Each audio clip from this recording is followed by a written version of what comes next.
Hello Turcaholics and welcome back for Football a la Turca Season 2 Episode 11. My name is Kaan Bayazit and I am joined by Umut Naderi and Yakup Marufoglu as our man of the law is not present today. He had some work related obligations and he's going to the States later this week or beginning of next week, I believe. So some preparation there.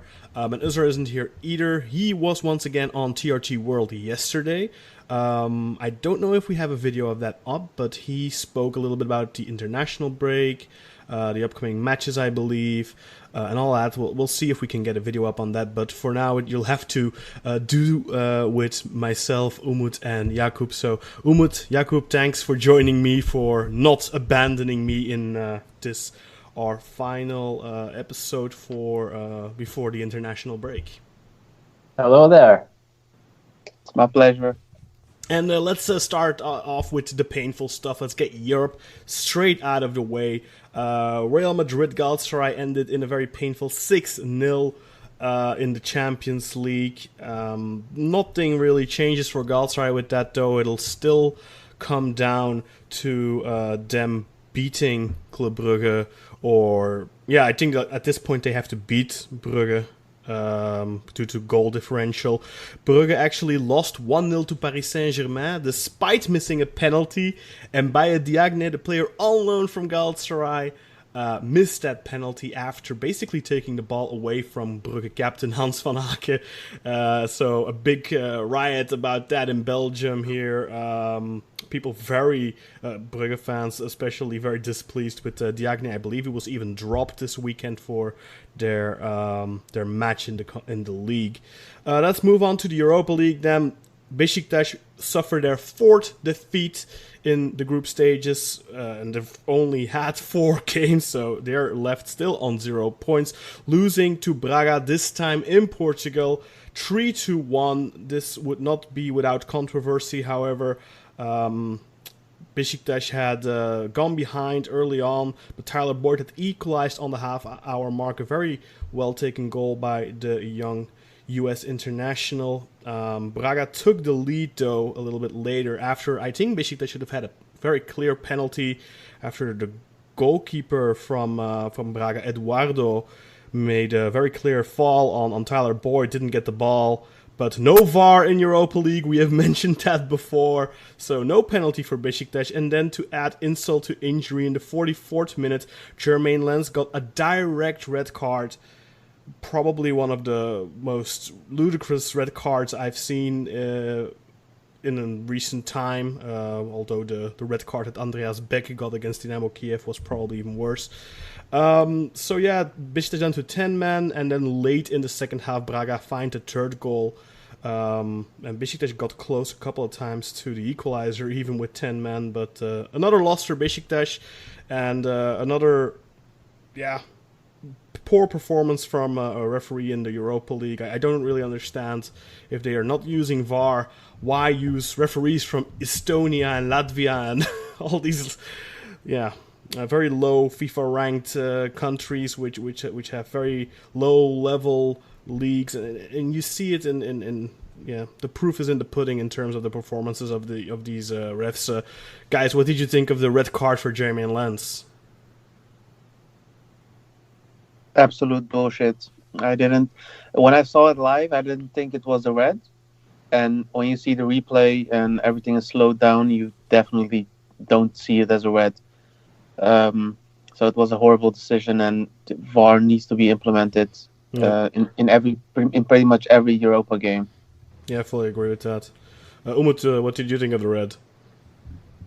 I couldn't catch the game, to be honest. I was busy with my lectures and stuff. You lazy git. Yeah. I think, my feeling about red cards and penalties, but definitely red cards in doesn't matter whether it's in the league or in the Europa League. But you know what I mean? If you have that safety net of VAR, then it's probably even more so. But you need to be 100% sure as a referee before you pull that card. And this was, I don't know, referee clearly was out of position, otherwise you don't give this. I don't really understand it. he didn't even. I mean, he didn't even make contact with the studs or anything. Like he pulled his feet back. There was no real injury issue. At best a yellow, at worst a yellow. I don't know how to put that. I think, but even a yellow would have been harsh here. I feel like. And I watched it right now and feel like the similar kind of red given to Wellington as a tackle to Arda Turan like 3 weeks or 4 weeks ago. An opposition player against Başakşehir taking a red similar manner. And this is never a red. And after what Isaac Saki did this week and not given, this is horrendous. Yeah, but at least... the worst thing is in the Turkish league you even have to have VAR. So, but here, I mean, I find it hard to blame. He even pulled his leg. Yeah, he did. Of course, yeah. I mean, but I'm saying I find it hard to blame refs in certain positions, but I think here in these times, these sorts of circumstances, you need to be 100% sure. And if this referee was 100% sure, okay, fine. I hope he watched it back after and knew that he was wrong, but yeah, you can't really buy anything with that. Of course, the Besiktas remain on 0 points. Then over to the next one, Krasnodar, Trabzonspor. This match ended 3-1. Trabzonspor got a late consolation goal in the 4th minute of added time through Anthony Nwakaeme. But it was never really a contest. Trabzonspor rested quite a few key players, I believe, for the league match. And at this point, I completely understand why they would do so. The league is obviously much more important for them at this point. And European qualification for the next round is pretty much out of the question for them. Anything to add on this one, Yakup? I actually quite like the squad. I like that we finally saw the key young players that we have in the squad, that they finally have some minutes. I can't wait for the Turkish Cup to start so we can play the youngsters a little bit more. As for the game, not really much to add, to be honest. The stadium was a really nice stadium with the LEDs. It's a really nice stadium. It's unfortunate to see Fernandez, a player that I really liked when he played in Turkey, scored 2 goals against us. And when he wants to be, he's a beast. Yeah, his second goal was really amazing. But otherwise, there's one shining beacon in this game, and it was Ahmet Jambas. I really liked how he tried to be the Sosa of the team. So you got him from Germany, from Werder Bremen last year, I think, right? Yeah, we got him. Was it this summer? We got him this year. Okay, and I remember him because Besiktas were after him as well, like last year or the year before. So yeah, he was pretty cheap. We got him like for 125,000 euros, and it was nice to see him play a little bit more. Because in the league you can't afford to play him because the midfield is pretty much the same every week. Yeah, when you're in the title race, you probably want to. Yeah. And he really showed his worth. He showed that he can be the player that people think of him to be. And I really liked Avdic this game. I do hear a lot from Trabzonspor fans that they are very much done with him.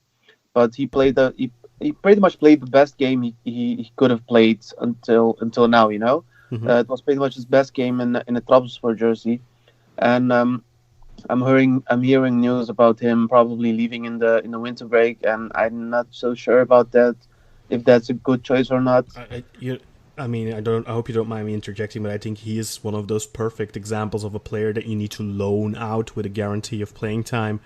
I think if you get that guy into the Netherlands, if you could get him like to a Willem II or something, I think that's the type of player that could really blossom and you could get something out of. I mean, I was just thinking about this earlier, actually, that Besiktas should be doing this, like maybe loaning out a guy, for example, like a Kyle Larin, but instead of giving away an option to buy, give these guys like a certain stake. The club you're loaning him to, give them a percentual stake in the player's economical rise, like for example 5%, 6, 7, 8% or something, so that they have motivation to play him. You know what I mean? Because obviously, if you're going to want to get playing guarantees, like Besiktas did with Larin, they have guarantees that they'll play a minimum of 20 matches this season. then you need to put something up in front, against it. Like, for example, a free loan, and if you don't play him for X amount of games, you have to pay a loan fee of 500,000 or whatever. Obviously, 500,000 is a lot of money, but I think Abdi Jaj is the type of player that you could loan out to an Eredivisie team, and that could do really well there. Or maybe even the second division in Holland, like the Jupiler League there. I think that's a good environment for a young attacking player too, to further hone their craft. And I don't agree with this Turkish mentality of, oh, look, this guy didn't immediately impress, this guy didn't immediately, he's a supposed talent, but he didn't explode on the scene, so let's just get rid of him.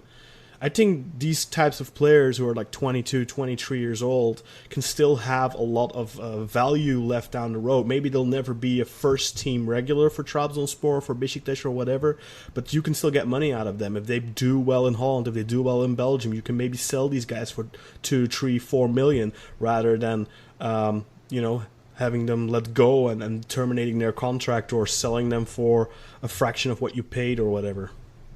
I mean, you gave Willem II as an option. That's the team that let him go in March because of disciplinary problems. Yeah, it's just an example, but yeah, no. But we got him also on a weird contract. The first year that he plays with us is how do you say it? Is a normal year, and the second, third, and the fourth year are optional years. Mm-hmm. So. He doesn't even earn a lot. He earns like $250,000 a year. So just let him play. Just keep him on the team. He shows promise, but to get to boot him away like immediately, he's just 24 years old. I don't think should be a smart decision. But Europa League, unfortunate game. Good to see that we actually got a goal. I don't have a lot to say, to be honest. I like that Abdurrahim played on left back. He seems to be the next one in line, and I think he might be steamed ready to play for the A team. Otherwise, not a lot to add. I don't see. It was a horrible campaign, and I can't wait for it to end. To be sure, a horrible campaign that could have gone differently, though, with a couple of moments. And I feel like that's the same for Besiktas, where they're left with 0 points, but they could have very easily been on top of this group had stuff gone a little bit more their way. And I think Trabzonspor, maybe not top of the group, but could have definitely been in a better position. The Basel game, especially, that's one they could have, maybe should have won. It's details right now that decide these things, and with Trabzonspor having a relatively thin roster, it's understandable that they're resting some of the key guys, and that, I mean, with the injuries that they also have, we'll get to that a little bit later too. It's just, their squad isn't big enough right now, but maybe in the summer, if they finish well in the league this season, do well, get some extra money and maybe Champions League money, you never know, then they can add to that squad. Yeah, I agree. Let's move over to the last match, and that's Wolfsburger against Başakşehir. And for the second straight game, Başakşehir get the 3 points against Wolfsburger. They are still the only Turkish club in Europe right now that have gotten a win, and that makes 2 wins for them now. They have 7 points in their group. I believe they are top of their group, actually, as it currently stands. Obviously, they still have to play both Mönchengladbach and AS Roma. Roma in Istanbul, and I think Mönchengladbach in Germany, but it looks like Mönchengladbach kind of threw the towel or whatever, although they did get a last-minute equalizer against Roma, but I think they're focusing a little bit more on the Bundesliga, where they're doing really well. But this match ending 0-3, and Edin Visca scored here from the penalty spot in the 73rd minute to put Başakşehir 1-0 up, and then a brace from Enzo Crivelli in the 84th and 87th minute makes it 3-0 for Başakşehir. So they get the maximum points against the weak brother in this group. That's what you have to do. That's something Besiktas could not do against Slovan Bratislava. So hats off to Başakşehir in that regard. Obviously, getting out of this group will still be very difficult for them, but it's refreshing to see Başakşehir not just phone it in Europe, in the Europa League, as they have been doing the past couple of years. So kudos to them for actually trying this time around. And, of course, thank you for the coefficient points, Başakşehir. We desperately need it with all the other clubs failing as miserably as they are. Let's move over to the Super League, and we're going to do things a little bit differently than our usual format. We're going to go a little bit differently because we don't have our man of the law around, and we want to get to the international break too, so we may go a little bit quicker over these matches than we usually do. So on Friday, Fenerbahce beat Kasımpaşa 3-2. Goals here coming from Vedat Muric from the penalty spot in the 6th minute, before Abdul Khalili equalized in the 37th minute, but in the 44th minute, Vedat Muric scored another penalty, made it 2-1. This penalty was awarded after a VAR decision for a handball. And it was a correct call. I don't think anyone can argue with that. It was a very clear handball in the replay, so I don't think any controversy here. First penalty was also pretty clear to me. I don't think any controversy there either. Then Karim Hafez got booked with for dissent. I think 2 yellow cards in the span of 5 seconds or something. Because he was protesting. As soon as Muric scored, he went off on the referee, and yeah, idiots. I don't know why he's doing that. That's just dumb. Leaving his team down. They probably could have gotten something from this match if he didn't do that, because Siam Ben Youssef scored an equalizer in the 56th minute to make it 2-2 from a corner for Kasımpaşa. But then again from a corner, Serdar Aziz made it 3-2 in the 69th minute. He was basically left unmarked, just allowed to go into the first post, nobody watching him pretty much, and yeah, he heads it in at the near post. Then Mauricio Isla got sent off with a direct red card in the 72nd minute, and again, no controversy here. Referee Ali Palabiuk, somebody who I detest very much, actually had a good match in terms of these big decisions, in my opinion. Anything to add, gentlemen? Any position you don't agree with? What did you think of the 2 penalties? Am I right in saying that they were correct calls, or is somebody thinking otherwise? I thought they were correct calls. Mm-hmm.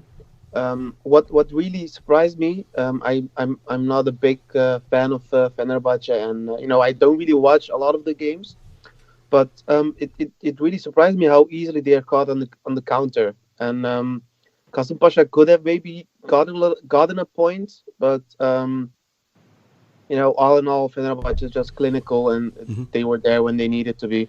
Yeah, and Altay made a couple of good saves. I think one of those counters on Koita. Yeah, Fenerbahce, I think we've said it since the beginning of the season, really. Fenerbahce defensively looked prone. Galatasaray defensively looked prone. Trabzonspor defensively looked prone. Besiktas early on defensively looked prone. Recently they have actually looked pretty sturdy. But yeah, it's defensively, it doesn't seem like we have a Başakşehir here of the last couple of seasons. The Abdullah Avcı's Başakşehir, who looked so difficult to beat at certain points. You just felt that if they got that one goal, they would see it out and they would just grind out to win. But we don't see that with any of the teams right now, I feel like. And I think that's maybe that gives hope to the rivals. We will get to the standings later, but it's so close after 11 match days. It's crazy.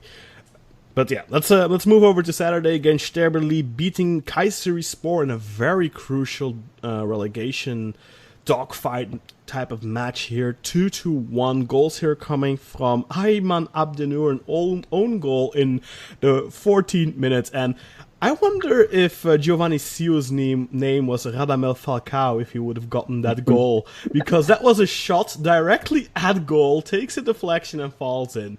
Where have we seen that before this season?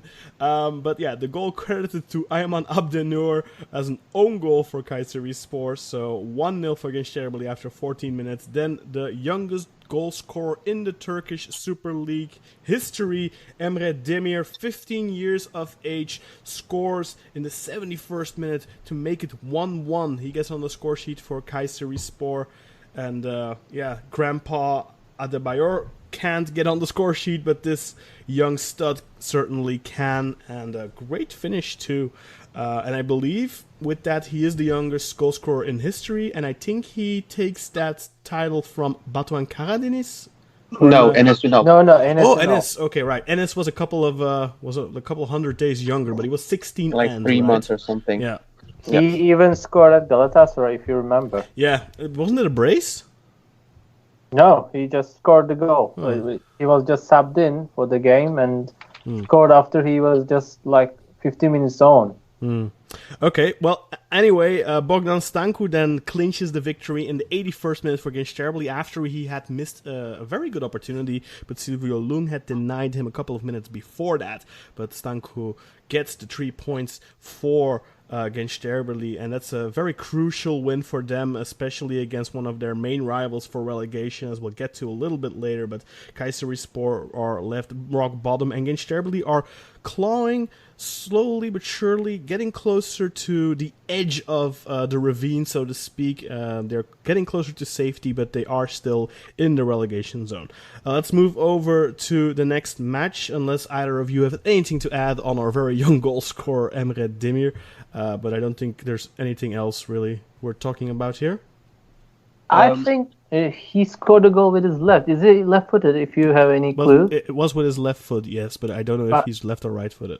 Because whenever I hear an Emre, they're always left-footed in the league. Like single one of them. Emre Akbaba, Emre Mor, Emre Kılınç, Emre Aşık Polat. was right-footed, wasn't he? He's a defender. Okay. Is Emre, Emre Kılınç is left-footed. So wait, which Emre do we still have else? Emre Özkan was left-footed too. And, Yeah. Yeah, it's a funny coincidence. I don't know why. It does. But I kind of feel even like Emre Turks, Taşdemir. We have Emre Taşdemir. but Turks are often left-footed, I feel like. No. Far more frequently than, for example, Belgians or even the Dutch. I would dare say. I always find that we have a plethora of choices with left-footed players. Maybe not left backs, but definitely left-footed players. And also, I would want to tell that Stanku is a great hard worker for Gençlerbirliği, and he's been like playing with them ever since he left. I think Orduspor, was it? Yeah, I think so. Second stop after Galatasaray, and I think is kind of resembles Umut Bulut kind of play. Yeah, but Umut, I think Umut is a better goal scorer. Has proven to be a far better goal scorer than Bogdan Stanku has. Wouldn't you say? But in terms of style of play, Yakup can also tell me he played for Trabzonspor for the long time. I don't really agree. Umut is a player that you like to have on your team because he runs a lot. He runs around a lot, but you can really just tear off your. Yeah, he is stringy. He can score 20 goals one season, and then the next season only 3 goals or something. Like that. You could give him like chances that are like 100% just tap it in, and he won't finish those. But he will finish a weird ball, you know. And I think Umut's highs in his career have been higher than Stanku's. Yeah, probably. Anyway. And the thing is, also Umut scored far more important goals. Like he scored against Juventus, Real Madrid, late winners too. Yeah, Schalke. Well, this is of course a very important goal for Stanku too. But I mean, Umut at the end of the day, I think they're both. I think you could describe them as journeyman strikers, really, in the Turkish league. And I think Stanku is definitely somebody who's left his mark on Turkish football. Not a massive mark or anything like that, but he's been one of those good Anadolu team strikers that has done good throughout his career. He was good for Orduspor. He was quite good for Gençlerbirliği. Has he played in this game in Kayserispor? Sorry? Umut Bulut, has he played for Kayserispor? I don't think Umut played. Adebayor was on the pitch. I would have to check quickly, but I don't think Umut actually played. He did. He did? Okay. Yeah. I didn't see him in this match.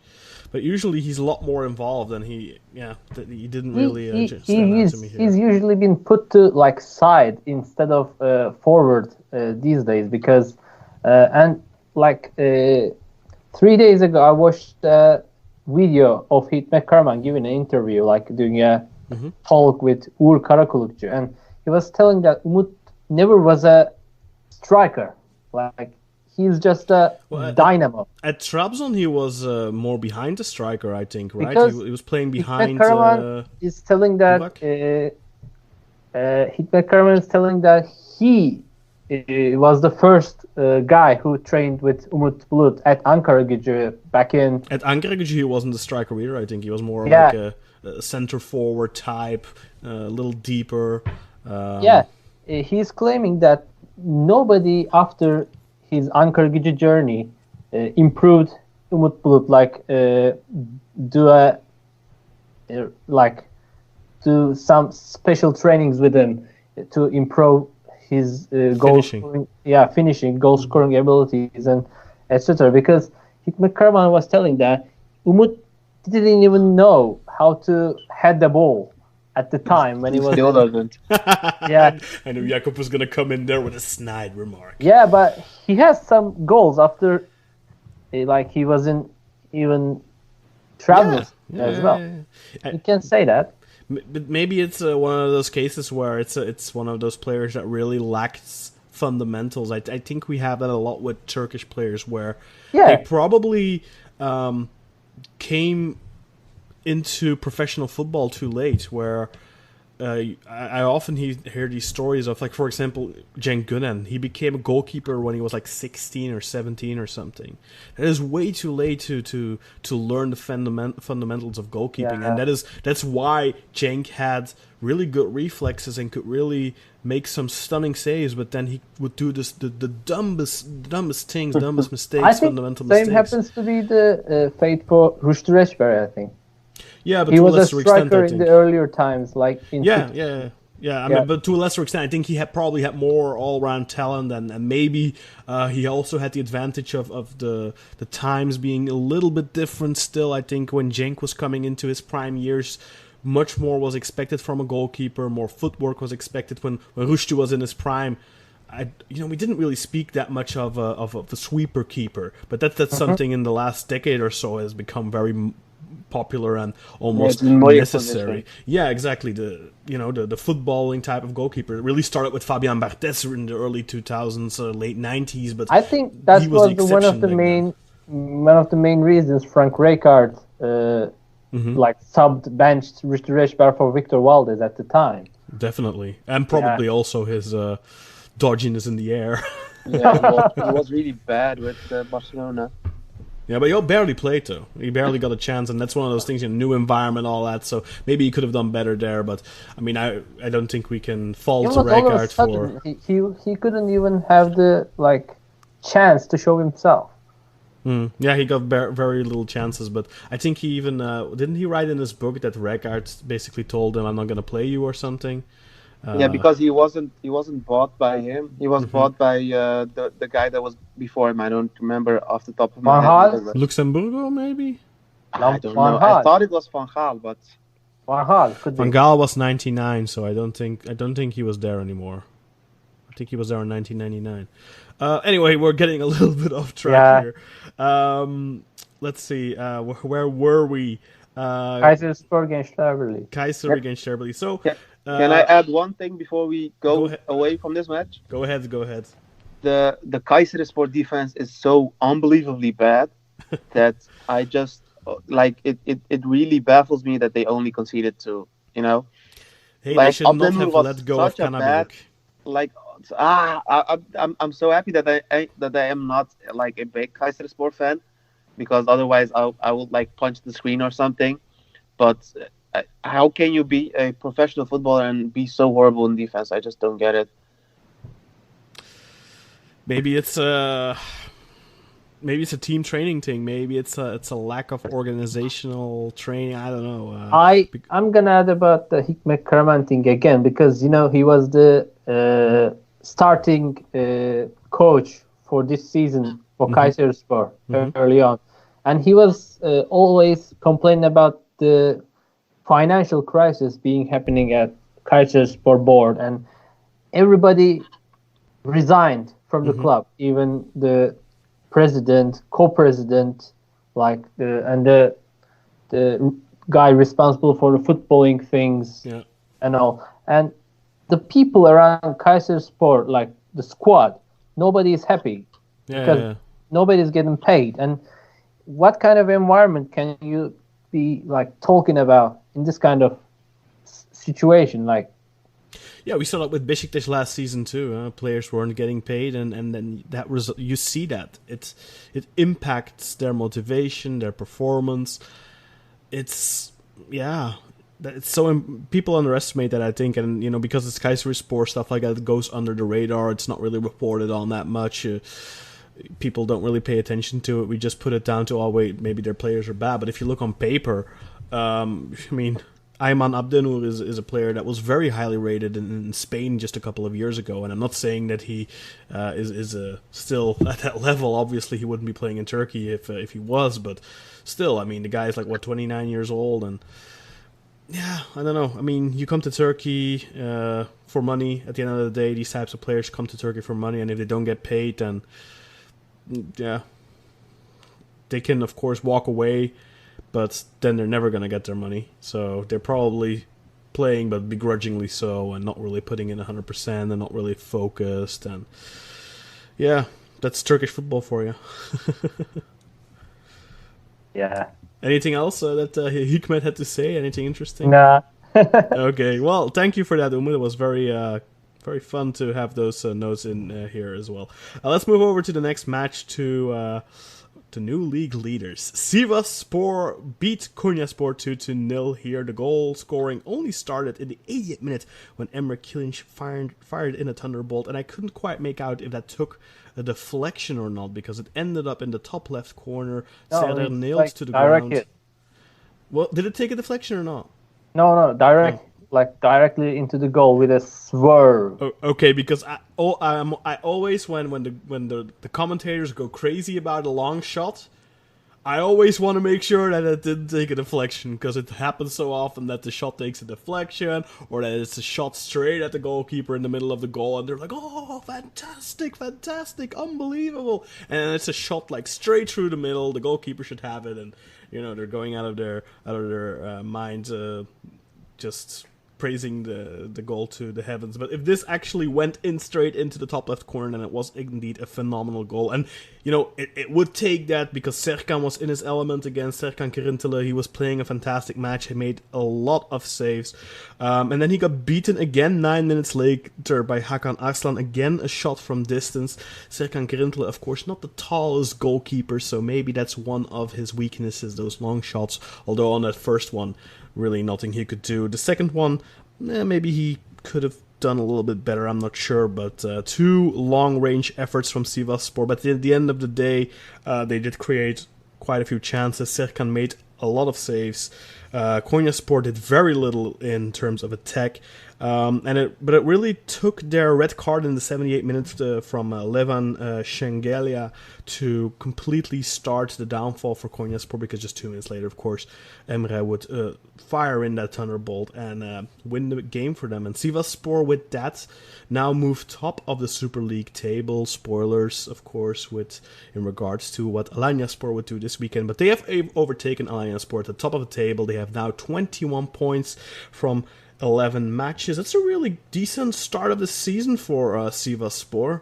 But yeah, we haven't really spent that much time on Sivasspor. They've always kind of just stayed near the top of the table, had a good season start, but not a team we've spoken a lot about. But they have some interesting players. Mustafa Yatabare, of course, Emre Kilic, who I felt was a little... despite, I think he's the top assister in the league, 5 or 6 assists or something, but I haven't really felt like he had an amazing season start, but statistically he's been doing well. And then, of course, Mert Hakan, I think he's been having a little bit of a breakout season. He was denied a couple of times here too. What do you guys think of Sivasspor? Are they going to be able to keep this run going and maybe qualify for Europe? Umut, let's start with you. Okay, and I think it's important that Sivasspor's core elements, the core players, are Turkish. Like, it's quite rare to see that. Hey, lots of those not super young Turks, like 24, 25, mid-20s. Yeah, mid-20s, like all average kind of players, it seems at first, but the harmony between them is like phenomenal. Like every game, you see that the like each other helping, and they all have talents. Like Emre Kılınç is a maestro in that kind of way, and Mustafa Yatabar is the dynamo in the upfield and starting the pressure for the opponents, and Mert Hakan and Hakan as well. Hakan is the, I think, captain of the team. Hakan Aslan, yeah. Yeah, Hakan Aslan is the captain of the team. And Mert Hakan, like all not so young, but not old definitely, have the stamina to give the pressure for the opponent, and they obviously deliver. Mm-hmm. Yeah, it's a good team. Just a good collective that Riza Çalınbay has put together, and I think it's something he's done throughout his career. Really, when he was at smaller clubs, he's always able to put something down, a good organization and stuff. But of course, I think at Trabzonspor and at Besiktas, there's higher expectations there. But when he can work with a team like this, like a Sivasspor, that's not the first time he's had a really good season with a club like that. But yeah, Sivasspor surprisingly at the top of the table. I don't really think that they will be there at the end of the season. They look, above average, but nothing spectacular. I think Alanyaspor have impressed us more this season, but they've dropped a lot of points recently. How will you compare this Sivasspor to Bülent Uygun Sivasspor for like 10 years ago? That was with Mehmet Yıldız, right? And, that was a really great team to watch. Yeah, they were... I think at this point in the season back then, they had like 27 or 24 points or something in like 2008. And they had like a couple of really good... See, this is not the first time Sivasspor have been doing really well like this. Like they've been doing that since the mid-2000s, I seem to recall, where they've been like doing quite well early on. And then, of course, in 2008, 2009, they were the biggest title challenger next to Besiktas. But... I honestly don't know. It's been such a long time. I remember Mehmet Yıldız from that team, but who else did they have back then? Balili. Pini Balili. Musa Küçük. It was. Musa Aydın. It was Musa Aydın. Hayrettin Yerlikaya. Hayrettin, he was playing for the national team too. And also the goalkeeper, Petkovic.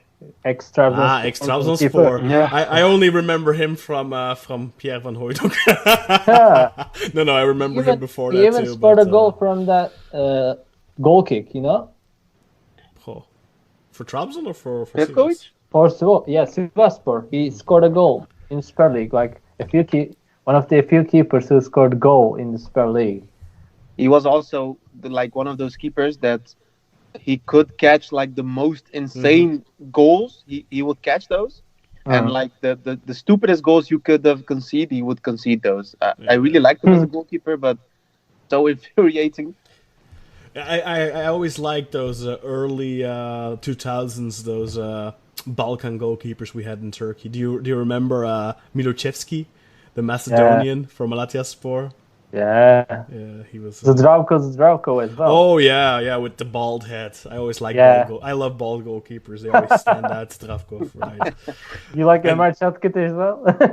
Oh, I loved Ömer Çatkiç. You know that, man. I thought he was great. I hate him. I loved Ömer Çatkiç. I told you about it. I met him once, and he was so nice. He was such a friendly guy. With a huge smile on his face, but I have to be careful now what I say, because I believe he is politically burnt, so to speak. Let's move on to the next match, Rizespor Antalyaspor, which is quite remarkable, really. Rizespor winning this one 1-0. Mohamed Aberun scoring the only goal of the match here in the 25th minute, but in the 54th minute, Tarık Çetin, the replacement goalkeeper for the injured Gökhan Akan, took a red card, and what can you say? He just basically pushed the attacker outside the box, last man, clean red card. But his replacement, Zafer, who came on, made some really big saves to secure the victory for Rizespor. And from bad to worse, I believe Antalyaspor have sacked Bülent Korkmaz now after the match. 1-0 loss to Rizespor. They looked kind of... Not to say a sack, but it's a mutual agreement, I can say. Okay, so he won't take a compensation then. I don't know. Well, Antalyaspor with that, losing again, of course, and it's not the first time this season, but 1-0 loss. Rizespor haven't been too impressive this season. I mean, last season, the second half, they were so good. Of course, with Vedat Muric at the helm of it, but Atif Şeşu, who was on the opposite side of the pitch this time. But Atif Şeşu really hasn't been able to put his mark on Antalyaspor this season so far, and... Mukairu is a player that I think, I like him. I think he's decent. Had a really good attempt here from a half volley too. I think Bülent Korkmaz likes some kind of pacey strikers, and one of the other kinds were in his previous squad. Was it one of the fast young guys? I couldn't catch his name. The one who clashed with Utku Yuvakuran at the time. Do you remember him? Yeah. Wasn't that? Yeah, I forget his name. Yeah, I think he kind of favors that kind of strikers because he's more into counter-attacking threats. What was his name? Wasn't that what's his name? Almiron or something? No. I don't remember him, but I know he was fast as hell. And I think Bülent Korkmaz relied on mostly counter-attacking players, and some kind of players he transferred, applies onto this manner, but he wasn't quite successful right now for Antalyaspor, and his defensive errors up to this date is horrible. Too many defensive mistakes every other game. You can see from Antalyaspor defensive line. And he has a very experienced defensive line with even Diego Angelos, Cherushka. But maybe those guys are getting a little bit over the hill. We don't know. There was one moment here where Serdar Özkan very cheekily tried to get a penalty, but I think that was a very obvious dive. Özkan, that's what you can see from Serdar Özkan. The last penalty he took was kind of similar manner, but he was given. I don't know why. Sometimes he get the contact. And just. But here he just flopped. I think. I don't think there was even any contact. Red card was pretty obvious too, right? The goalkeeper was just being a. What can you say that these recent red cards to goalkeepers? First Beto, then Serkan Kırıntılı, then Gökhan, this Tarık, all similar kind of events. I think the Beto one was... Which one? Just they both handled it outside the box. Serkan was really weird. Beto, what can you say? But this one was... I think it was kind of a... he got past me. I'm gonna have to give him a stomp here, and it's probably just one of those fraction of a second, split-second decisions, and... maybe a little bit under pressure, being the replacement goalkeeper, not being used to having all that pressure on his shoulders because he hasn't gotten a lot of... But the third keeper performed brilliantly afterwards. Yeah, definitely. I think Tarık won't be getting any playing minutes. I can check that he made 6 saves under his name. Zafer Görgen, 19-year-old reserve goalkeeper for Rizespor. I think debut. we'll be seeing him more. Yeah, I mean, depending on how long Gökhan is out, I'm not sure how long he's out for, but he was also removed from the national team squad, of course. Altay Bayındır replaced him, Fenerbahçe's goalkeeper, of course, but we'll get to that a little bit later. Anything to add, gentlemen, to the Rizespor Antalyaspor match? The only big thing that annoys me is the fucking angle of the camera in the stadium. I don't know how I think it's because the stadium is low. Yeah, but that's because the stadium isn't very high, I think. Yeah. Same applies to Alanyaspor Stadium as well. But it looks a bit like the stadiums here. The Excelsior have stadiums that are a little bit into the ground, so it's like we are watching it like a giant. But other than that, the keeper Zafer was really, really good. He deserved a lot of praise for the game. He pretty much saved Rizespor because I thought that Antalyaspor were the better team. But Yeah, after the red card for sure. yeah, after the red cards for sure. Yeah, all in all, that contact to Rizespor right back. What was his name? Melniak or Melniak. or the other one, Moroziuk or Melniak. I Moroziuk. always get those two confused. Yeah, I always do as well. Moroziuk got a elbow from Antalyaspor midfielder, like collapsed on the ground for help, and referee gave nothing. Yeah, we'd see a couple of more incidents like that. Yeah, he just slapped him with his elbow. It was Hamilton, and it should have been a red in my opinion. And there was a position where the ref gave a free kick, and it really looked like a penalty to me, but they didn't go to VAR. That was Morozic as well. Yeah, but the rule. What's the rule? I think it used to be where the fall starts or the contact starts. Yeah, but I was watching the replay and I was like, isn't he in the box already? It really by looked the like time? a penalty to me. Yeah. It's really weird. Yeah, that was weird. Good that you catch that. What can you say about that? I mean, if that is in the box, how does VAR miss that? So it must have been out, right? Because otherwise, it's hard to determine, to be honest, because you cannot blame the ref for this one. No. This is on VAR. This is what VAR is for. That's why you need it. That's why you have VAR for it. Yeah, that one where Enzonzi stamped Toni Kroos was the best angle of VAR you could see this season. Just on the white area of the edge of the penalty box. And I think the lines were considered inside, and it was given a penalty afterwards. Yeah, similar kind of thing could happen. I tuned in the 14th minute, so I missed the first 3 goals. Yeah. 16th minute, I think, actually. No, I'm not even kidding. I was like, oh, wait, right, Galatasaray are playing. I'll turn this match on. I had no clue about the scoreline. Turned on the match, I was like, what the... No, I thought you were talking about, it was 2-0 already. Let's see. It was 3. Let's see if it goes above 8. My first reaction was, what the hell is going... And I was like, wait, 3-0? This match hasn't been on for 20 minutes. Oh my god, this could be a 9. But it didn't happen. Please. It didn't happen, damn it.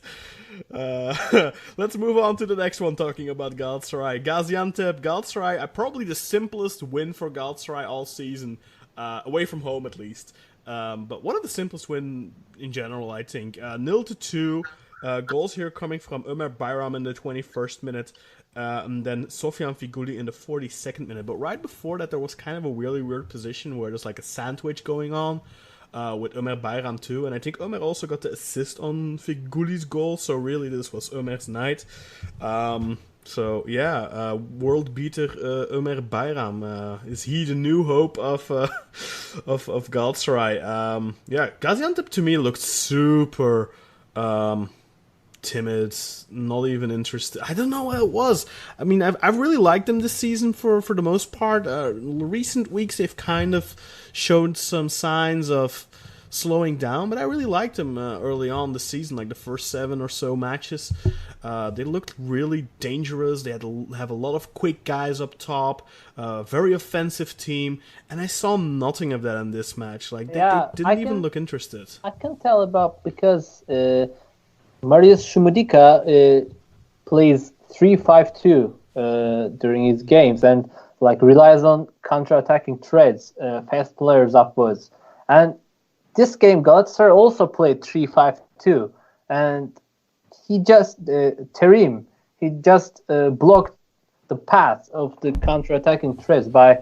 Did Fatih Terim tactically outclass an opposition coach? Is that what you're saying, Umut? Yes, I think. No. The thing is, he just closed the path of attackers, with three big guys like Ahmet, Markao, and Luyendama. It was a very interesting lineup with 5 or 6 defenders. Ahmet Çalık was playing, so that was very interesting. You think that he just pushed the flanks upwards as like wing backs, but more like wing players. They didn't just come back during the game, and also Emre Taşdemir made an assist out of it. Was it Emre? I thought it was Ömer. No, that got the assist. No. Ömer passed for the assist. Oh, okay. So He the just pre-assist. Pre-assist. He made the position. Yeah. But Ömer, he's been one of the bright spots this season for Galatasaray, and who Yeah. would have thought that that he would be one of the highlights so far in the season for Galatasaray? Kind of like, is that maybe a sign of poverty, so to speak? What? But a big highlight, sign of poverty, you know, that you have to look towards Ömer Bayram to lift the team up. But one big But he's been playing good, but I cannot say that.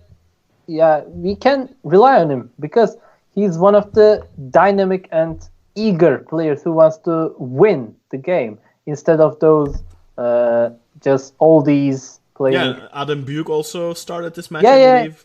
I really liked his efforts as well.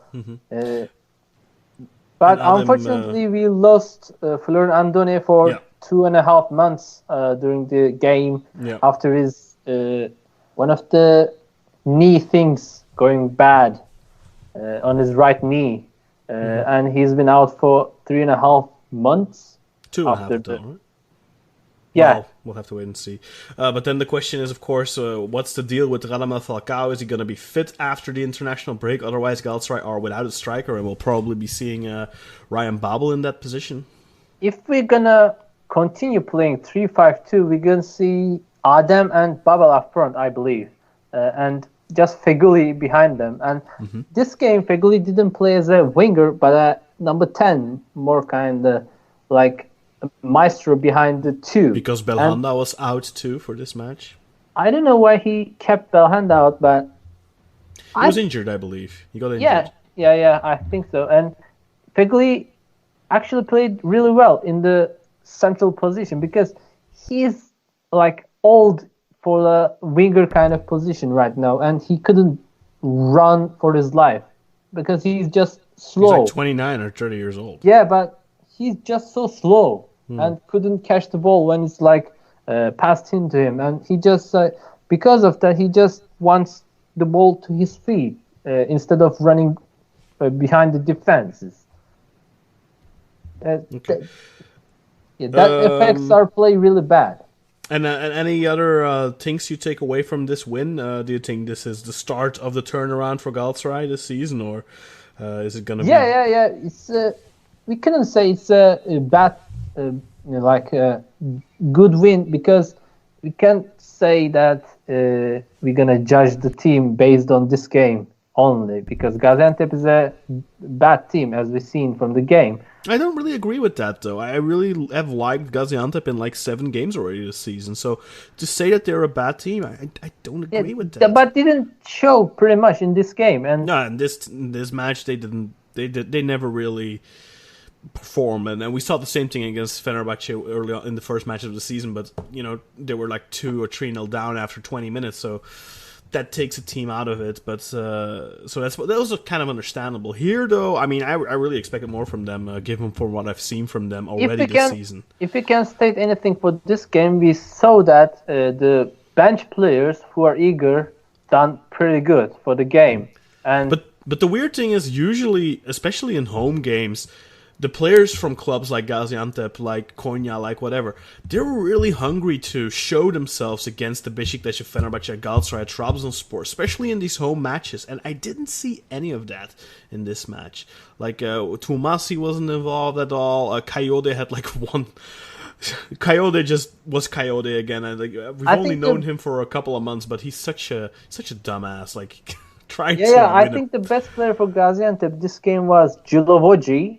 The midfielder. He's been consistent. I think he's left-footed, and I've seen him delivering too many good long passes and like changing the play side over and over. And that's a great thing for a player. But the thing with Galatasaray is like making the team, the starting lineup younger than ever, like benefit the team in a good way. With also help the olders that cover. But to talk a little bit about that, Umut, we saw this midweek, of course, the senior team losing to Real Madrid, but the young team in the UEFA Youth League, they actually won away at Real Madrid, and Yunus Akgün, I believe his name is, the young talent for the Galatasaray he scored a goal in that match too. And why aren't these guys getting any chances? I don't know, because I think Terim doesn't believe that they're ready anymore. Like, yeah, I know that it was Terim that brought them to the team. Like he individually seen them and transferred them each at a single time, and he's been training with them ever since. But I don't know why the hell Terim does not give them a chance. Maybe they're like not ready physically, or I don't know, mentally. But if there's no Belhanda, we could be playing with Atalay. But in a match like this, where you're 2-0 up at halftime, where your opponent really doesn't look all that interested in getting back into the match anyway, why don't you just let a Yunus Akgün play the last 30 minutes or something? I think this is one of the things that Antep is like a rough team, and like they play dirty. Yeah, because we've seen that. Is that an excuse not to play yeah, but a young player? Yeah, he shouldn't even played them too much earlier, like a year ago, like so that they would be ready for this time. Yeah. Anything else to add, Yakup? Maybe any notes on this match? Yeah, not a lot. I thought it was really weird to see the stand so empty. You know, for a team like Gaziantep to play against one of the biggest teams in Turkey and have the stands be so empty. It was kind of weird, because normally when a Big Four team goes to a away game, the stands are full to see the players. But yeah, that was really weird to me. And yeah, for the rest, you guys pretty much summed it up. I really like Feghouli in this match. He could have had a hat trick, but like once he hit the post and once he was unfortunate and couldn't hit the ball or something, I thought. Otherwise, yeah, not too much to add.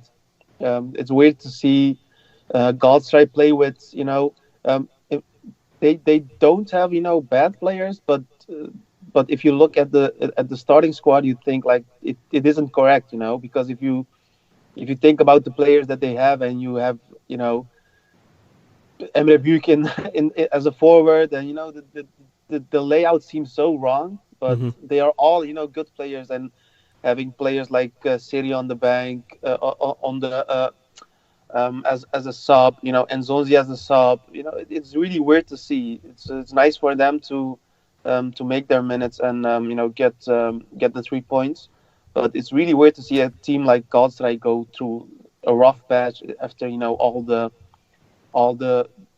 fanfare in the start of the season with all the players that they got. But only 2 points behind the leaders, so. Yeah, you can't say a lot, because the league this year is really, really great. I really love it, and I like that the point difference between like the first and the fifth or something is like 2 points. So they, I don't know if it's because they are doing bad, or everybody is doing bad, or everybody is good. Yeah, it's nice to see that the point difference isn't that big. It's yeah, nice to have a competitive. I'm also surprised that Galatasaray suffering this much has the same amounts of points than Alanya. Like, It's super surprising. But Alanya dropped a lot of points in recent weeks. Yeah. Last 4 or 5 games, they've dropped just a shit ton of points, despite not playing very bad. But, I mean, Alanya, at the end of the day, it's still just Alanya. It's still little old Alanya. That we're saying that even is kind of mind-boggling. Galatasaray still have the same amount of points as Alanya, but it's Alanya. Anyway, let's move on to Sunday. We were talking about the post just now, I believe, with the Sofyan Feghouli. So Göztepe Malatyaspor is another match where the post played a role.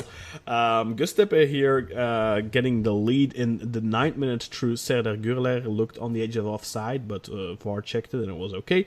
And then in the 83rd minute, Gökhan Töre scored from a penalty to make it 1-1. And then a little bit after, Gökhan Töre almost snatches the win for Malatyaspor after pretty much Göztepe dominated the entire match pretty much.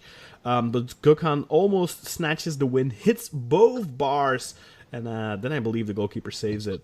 So, yeah, Göztepe probably kicking themselves not to get 3 points here, but at the end, they are probably happy that they didn't lose, because Malatya almost snatched it towards the end of the match here.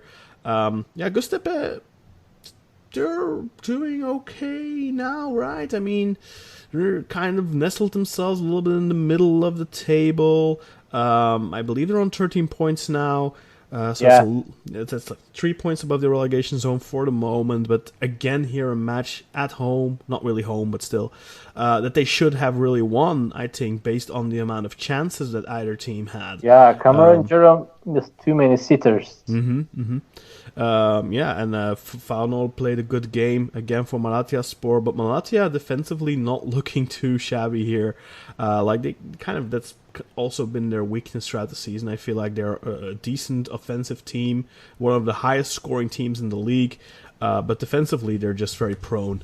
And I don't know if that's down to just the quality of the players at the back. I do think that they do lack some quality there, or if it's maybe down to also the tactical organization of the coach, what type of football he tries to play, and maybe he just, for the football he wants to play, he needs a little bit better quality at the back, because if you look at what he has in his back positions, I think I talked about earlier this season, Erkan Kaş, not exactly a great player, and then on the other side he has what's the guy's name? He's super bad. The African guy. No, I think he's maybe Moroccan or something. I get it. The captain. Şebeke. Chabek, yeah. He's so bad. Yeah. Oh, I got so annoyed by him in the Europa League. His crosses. But maybe that's just me. It was like shades of Roberto Hilbert for me, where every single cross was just so bad. And everyone all my friends were Besiktas fans, they're like, oh, Hilbert, I loved Hilbert. And I was like, oh no, I hated him. I mean, I don't hate him, but I hated, the type of player he was. Like, every single cross. He wasn't even a right back at the time for When he broke through at Stuttgart, he was a right winger, and Then I think it was Ertuğrul Sağlam who changed. I think so, yeah. Oh, yeah. Was it Ertuğrul? Wait, no, he came in 2010, so that wasn't Ertuğrul Sağlam. So it was Carvajal. Must have been Schuster. No, must have been Schuster. Bernd Schuster. Okay. Anyway, anything to add here, guys? Göztepe kicking themselves probably after. I think there's a position where Serdar Gürler passes a defender. I think it's Mustafa Akbaş. And then after being passed by Serdar Gürler, Mustafa Akbaş just lays himself into the ground, and just referee gives Malatyaspor the free kick. And I hate this kind of Turkish football mentality, because there's nothing Serdar could have done to the defender after passing him, because he has nothing to do with him. He just passed him and he's in front of goal. But the defender just lays on the ground and begging for a foul call, and he gets it. And I hate it. Like, this is the thing that decreases the quality of the game in Turkish football, because you don't want to see these. Yeah. I don't remember which game it was, but Ersan used to do that when he was a Besiktas. Like, he'd a little bit of contact from the striker, and he'd lay down, and then you expect to get this is a different position. You remember that kind of Serdar Kurtuluş position with Bruma, which Bruma assists the goal to Drogba. I remember the goal, but I don't remember. Yeah, that was the Serdar Kurtuluş at the right back, shielding the ball for Bruma, and then Bruma got the ball, and Serdar was on the ground, begging for a foul call, but Bruma just passed it to Drogba for a goal, and at the time, and You know, I get it if you lose the ball as a defender that you're gonna try that to maybe get the call. But what I don't get it when you're as a defender, like with the Ersan position I'm thinking of, he was getting the ball and then he feels like a little bit of contact and he goes down thinking, the referee's gonna give this, and then the ref didn't, and the guy goes on and scores. Also, one of the main things I can say is that before Malatya's penalty call, like it was 7 players like shouting around the referee and just left playing the game, and just around it was on play. The ball is on play. Just and what did you think about that penalty, by the way? Yeah, it was too close. I mean, yeah, I know he's not in a natural position, but there's no chance he will avoid it. Like, yeah, I know it hit it onto his hands. Yeah. But the ball was not even going to the goal. Yeah, I think it was really harsh. I don't know what you think, Yakup, but I was watching it and I was like, this. I guess the new rules you have to give it, but for me that wasn't really a pen. For me, clearly hit his arm, but as Umut says, it doesn't really go to the goal. But he heads it down. Yeah, I don't know if you can judge it that way. You know, when it's happening in the box. Yeah, after seeing what referee didn't give in Premier League after the ball hitting twice the Trent Arnold hand in a Man City game against Liverpool, I think this can be in the same case. This can be seen in the same case. But I hate when players like shouting and begging for a call for their side at the game when the ball is in and let VAR deal with it. Yeah, but the thing is though, if you don't, I have the impression this season, if you don't shout and make a big fuss, they don't even look at shit. Yeah. I really have that feeling. I mean, I get it from both sides. I get that. I agree with Umut and I agree with you that, you know, the play is still going on. So don't just, you know, hound the ref and try to, you know, just scream for a penalty. But you also see that when you don't do that, the ref is like, okay, just keeps going, you know. Yeah, okay, but you'll ask for it, but not with the 8 players. Yeah. But I wouldn't be even sad. It should just be the one guy, like Sergio Aguero, running after the goal. I wouldn't be even remotely sad, after they concede a goal when the 7 or 8 players covering the referee and nobody defend the ball afterwards. Yeah, I call it the Barcelona tactic, because Barcelona does that with like every foul and every yellow card, red card, everything. But we have a Real Madrid fanboy here. No. I'm a Barca fan, but I know that they are, you know, annoying with that. I think they should be fined. It's because they're all tiny guys, so they have to do that. I don't know about being fined, but I do also agree with Burak. You know, with Burak. I'm sorry. I do agree that just let it go to VAR and just let it go to VAR. You know, the VAR is always there and should say something about it. You think that's right? But so often it's like, you know, again, I'm a huge proponent of VAR, but sometimes I wonder what the hell those guys in that VAR room are doing. Are they like going to the toilet for a quick? Are they having like a massive dump or something at the same time? There's supposed to be like 4 or 5 guys in there, and I don't know, man. I don't know. We'll talk about it in Besiktas game. We will. Let's move on to the next one. Trabzonspor Alanyaspor. So a really big, important match here. And it was, I think, a huge win for Trabzonspor, given the circumstances, especially. Trabzonspor here getting a red card after 25 minutes for Abdulkadir Parmak. I think it was the correct call. He kind of slides through. But we've seen stuff in recent weeks that's very similar, that didn't get red cards. I think consistency is important. But at the end of the day, I think it was a correct call for that. Then the penalty, the first one in the 67th minute, converted by Majid Hosseini. I think it was also for a handball, right? Yeah. Very kind of similar to the one in the Malatya match, but maybe a little bit more evidence. But then Trabzon got another penalty in the 81st minute, I would want to say, because Junior Fernandez got a red card, and that one I really didn't understand. That was a really weird one. I think he clapped the ref. No, no, no. Yeah, the red card, but the penalty, I mean. The penalty seemed super soft. I think he had like a hand on the guy's back, but... No, Yeah. He That's like one hit him. controversial one. He like hit him on the face, but it really didn't look that bad. You know, it didn't look like that should have been a penalty. You know, in my opinion, that shouldn't have been a penalty. I remember a position early in the season for Besiktas, I think against maybe Sivasspor, the match we lost 3-0 or something, where there was like this really obvious push in the back. No, it might have been last season actually. On I think it was on Isimat Mirin, where he just got pushed on a corner, like an actual proper push, and didn't even go to VAR. And this one just looked a little weird. So it's like the consistency needs to be there. But the thing is, Trabzonspor sweating basically throughout this match. There's very one hard position for Ceyhun Gülsalan being like strangled by the opposition.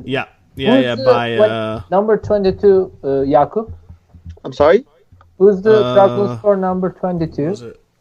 It should be Campi.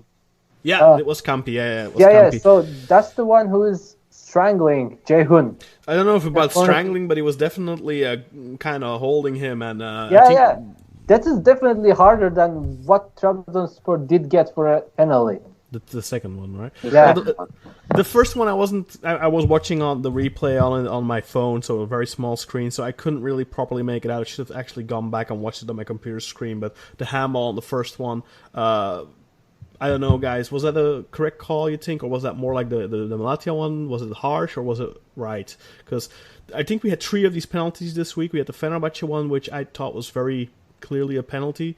Then the Malatyaspor, which I was really and then the Trabzonspor, I didn't get a proper enough look at it, I feel like. But would it be more a Fenerbahce one where it's a clear penalty, or a Malatyaspor one where it's kind of like In my opinion, it was a clear penalty because the defender is really like his arm is like in a like 75-degree angle in front of him. Jaume Campos. Yeah, so it was a penalty because his arm was in a really weird position, and the ball got hit by his arm. And this one went toward goal as well, I think, right? Yeah. This one was headed to goal. Yeah. And there's nothing to say there, I think. In terms the thing what differentiates this handball to the Malatya position is that this is where the ball directly hits to the defender's hand. But this on the other penalty, there was a ball which just directly came to a close body contact. Yeah, so I think this can be given. And Papi Cisse with a couple of big misses. He missed too many chances. Two big chances I think he missed. He also empty net. Yeah, I think he scored one as well, didn't he? Offside goal. But Papi Cisse, we've been saying it for weeks now, scores a lot, but also misses a lot. He kind of reminds me of Prime Burak, who would get in like 5 positions every match and score like 2 goals. Yeah. You know, when he was at Trabzon, when he had like 34 goals in the season, I think he could have had 50 goals. But and there's one position where the Trabzonspor defender just clears off the line. Yeah, right. When Uğurcan dropped it. Right. Yeah. That was a heroic save. And if Trabzonspor end up winning the title, they'll have to build Filip Novak a statue because that one there, that would have won it then for them. Don't jinx it, you bitch. Hey, we're only a couple of points behind. I have to try. I do have like a couple of notes, which we pretty much already talked about. Go ahead. In my opinion, the red for Abdülkadir's position shouldn't have been a red. He clearly does get the ball, but he also clearly fouls the guy. So it should have been a yellow in my opinion. Shouldn't have been a red. Cisse had an awful game. At least he played good, but as you said, a lot of positions that he should have scored but didn't. There was a position in the second half where was it the second half? I don't remember exactly. Where Pereira should have gotten a second yellow card. I like the guy, but he's such a bitch sometimes. I like him because he plays for us, I guess. He's a Portuguese guy, man. They're very hot tempered. Yeah, and there was a position which almost led to a Alanyaspor goal where he like dropped someone or kicked his shin or something, and I really don't know how VAR didn't give like talked about that, because he was already on a yellow. Yeah, but if it will be a second yellow, they're not gonna do anything. Okay, it has to be a red card offense for them to intervene. Okay, it has to be straight red. Well, otherwise, it's finally nice to see us score a penalty again. We tried pretty much every player, and apparently the defenders are now the ones. Yeah, but then he misses the second one, so you still have to find a penalty taker. Maybe Uğurcan maybe the next goalkeeper. Time. Yeah. But Novak, the position we were talking about where Uğurcan just lost the ball, and he pretty much got the ball from just off the line. Terrible slipper by Uğurcan there. I had like Hakan, Arikan, Cenk flashbacks there. And I had Tolga Zengin flashbacks. Tolga did that a lot. It wasn't that bad with us on that. He played like 10 years off for his us. line. Yeah, of course. I remember a lot more. His high balls weren't the worst thing when he was playing for us. It was just coming off his line and and every single time the ball would be passed back to him, it would go straight into the stands. The guy can't pass. I mean, the nice part is he had like 9 bad seasons with us, and then he had one good season, and then we sold him to you guys. Yeah. But and we paid like 3 million. As we talked, I thought the second penalty was a little soft. Of course, if the penalty went in, I would have been happy, but it was soft, so it probably shouldn't have been given. And I blame karma for Hosseini losing it. Not kicking it in. Because we got something that we didn't deserve. There was a small video online of Sosa watching the game on the stands. Mm-hmm.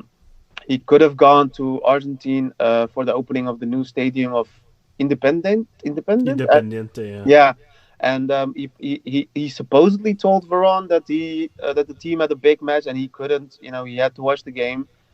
And there is a little video of him on the stands during the second penalty, and he's just scared to watch the pitch and just prays.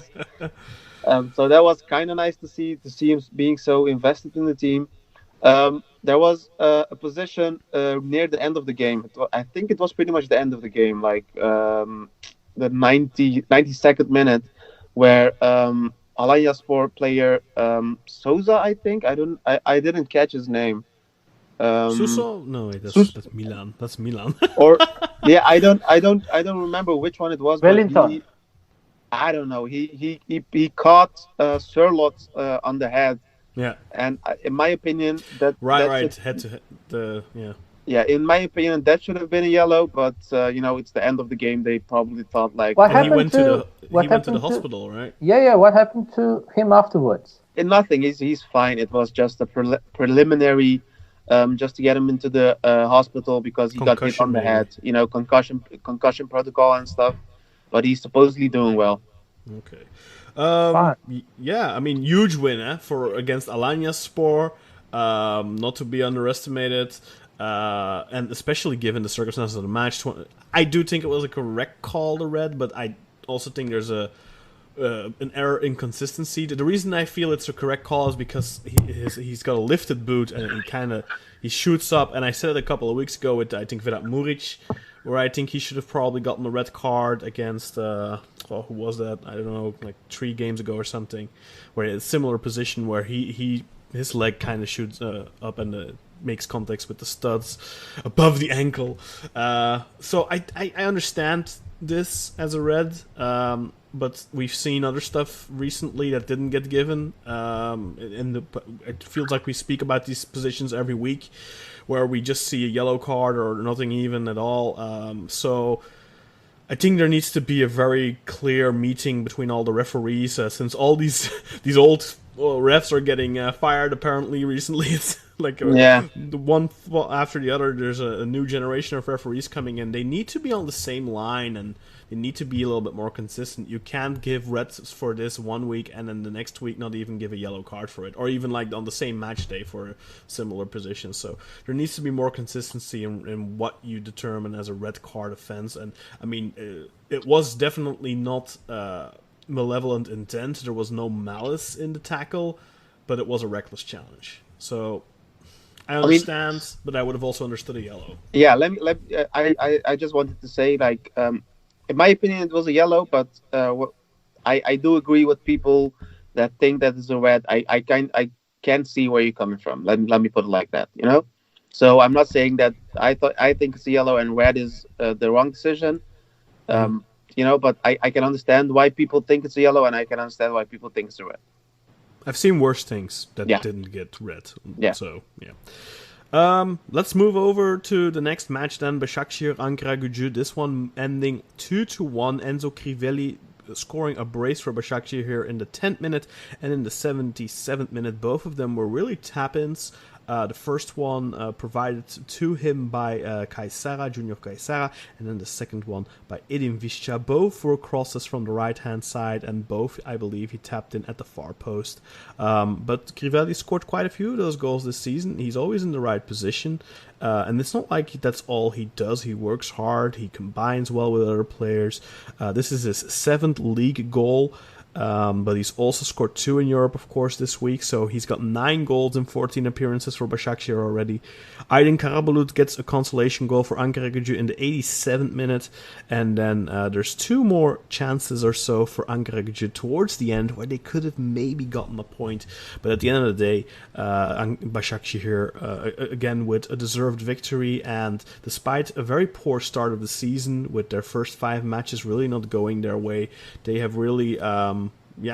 picked up the pace. Okan Buruk has righted the ship, has put the train back on tracks, however you want to say it. But Başakşehir are going strong right now, and they're maybe the most consistent team in the top of the table right now.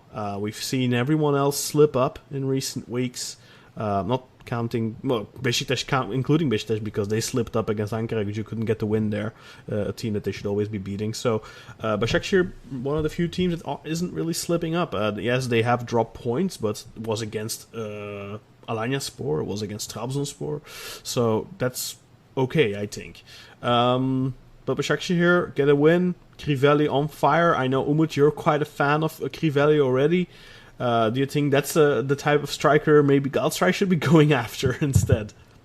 I don't know. Maybe he's just shining on the system that Başakşehir has right now. But I really like his play style because he's more like a helpful and supporter kind of striker rather than just directly like score Umut Bulut, but more capable of converting consistently. No, not kind of Umut Bulut kind of player, but he just like he's just smart out there. Like knows where to makes good runs, makes sure to have a position inside the box, and he has decent feet as well. Remember the goal in the first, I think it was first week, the goal Mert assisted. It was against Fenerbahçe. Yeah, that was a really good goal. Yeah, he just passed Jailson there with a cool manner, with quick feet, and he has decent feet, and he just quickly thinks about and knows his surroundings really well, and just supports their players and gives some passes to make them, like, put them into kind of opportunities in front of goal rather than scoring, because I don't think he's primarily thinking about his priority is like goal scoring, but he just provides too many chances to his teammates up front. Yeah, and we've seen also Edin Visca really come into his own, and we've been critical of him early in the season. He really missed the start of the season, but he's picked it up again. He's back in top form, and he's been very important, very much involved in their goal scoring, very frequently provides Crivelli with the assists. So Visca scoring less, but maybe giving some more assists this season. Although he's always done a decent amount of assists too. So, yeah, Başakşehir just good win, and they're one of those teams at the top of the table. What else can we say? Yakup, anything to add? I'm ready to jump on the Crivelli bandwagon. Well, yeah, I think there's a couple of strikers that maybe are worth that bandwagon status, but we'll get on it a little later because it's the international break, so we'll take a look at the top 5 goal scorers in the league and stuff. But let's move over to the last match of the match day. Besiktas Denizlispor. This match ending 1-0 through George Kevin Nkudu goal in the 17th minute, making his first ever goal for Besiktas. And this was a match that probably should have been a far bigger win for Besiktas, but that first goal it stayed out too long. Stakoviak had a decent game, made a couple of really good saves, but at the end of the day, I think the referee, despite Besiktas getting the win, was the highlight of this match in a negative way. And usually when we say that, I think usually he makes a mistake on one side, then he makes a mistake on the other side. He misses a penalty here, but then he also misses a penalty for the other team and stuff like that. But here it was really quite one-sided, except for maybe the Vida position, which I don't know if he could have given at least a yellow there. I don't think he gave a yellow. But apart from that and the resulting free kick that Rodallega took and Karius saved, there wasn't really all that much Denizlispor in this match, and it was pretty much all Besiktas. It started on really early with a penalty shout after Laic walked down the back line, and I initially really thought it was a penalty, and I was like, how did they not give that? He just clearly puts his foot in front of him and basically porchelap. But then I watched the replay before we started recording, and I think he gets the ball first, and that's why I think he actually blocked the ball, and that's why there's no penalty there. Otherwise, I think that's 100% penalty. But I think he actually got the ball first, and so I understand that. Then there's another position where number 21 of Denizlispor plants his studs on the Achilles heel of Caner Erkin, doesn't even get a yellow card.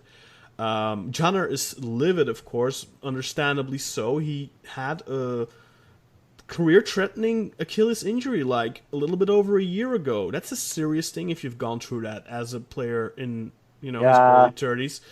I understand why he was pissed, and he took out his frustration. Usually, Caner's the type of guy that, he'll take a lot of stupid yellow cards, and most of them are deserved. But this, I understood him here. I understood him having a go at the linesman there. How could you not see that?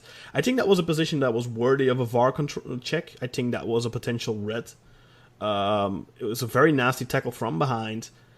I don't really think he had a proper opportunity to get the ball. Foot was high, above the ankle. For me, that was a red card. And the funny thing is that Caner ends up getting booked there because he had to go as a ref, not at the linesman. Not even a VAR check here. Then a couple of minutes later, Diaby gets an elbow in the face in the penalty box. Again, no VAR check. This one was a clear penalty for me. The defender has no eye for the ball, just plants his arm in the face of Diaby, preventing him from getting to the ball. Even though I think if he doesn't do that, Diaby gets on the ball. So for me, that's a penalty. What else is there? Then in the second half, there's another penalty position again on Diaby. And at the time, I was like, I don't think that's a penalty. And then I watched it again before we started recording, and honestly I think it was a penalty again, and again did not go to VAR. And then of course there is the tackle of Isaac Saki on Diaby as well.